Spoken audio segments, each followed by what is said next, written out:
So it has officially been 24 hours since the incident started and such. I have answers now, so I thought I would come on here and explain what happened while I'm not crying this, which I probably will be in a few minutes.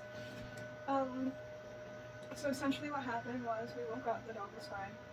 Later in the day, he started acting reserved. We would like pick him up and put him down and he wouldn't move.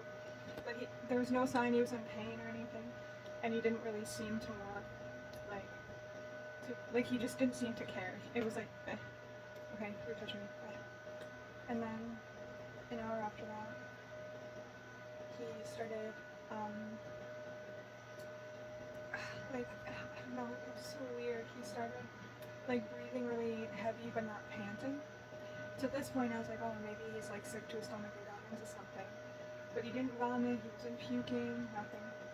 And then, like, 5 hours in, um, when we started really noticing something, he was out of it, looking at his eyes, like, I could tell something was seriously wrong.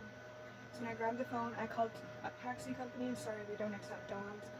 I called my family members, my uncles, friends, family. Either they had an excuse, they didn't pick up, they didn't want to. My one uncle just kept making excuses. Now, for reference, the dog's 90 pounds. He is a medium-sized Shih Tzu. He's 12 years old. I'm 98 pounds. I could barely carry him. And even if like it was just up to the bed, I would be able to carry him to the car and such. And it was still a matter of finding a ride since taxis wouldn't accept us. Moral of the story is when we got there, by the time we got there, he had had 6 seizures. It turns out, thankfully, it's nothing that I did, nothing that my grandfather did.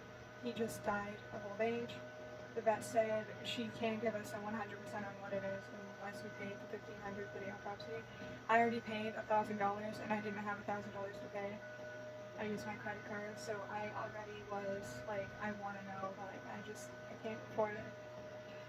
But what they could tell us was that it's like very, very likely seemed like it was just his body shutting down. When he got there, he was already brain dead. At one point, after a seizure, I tried to pour water in his mouth.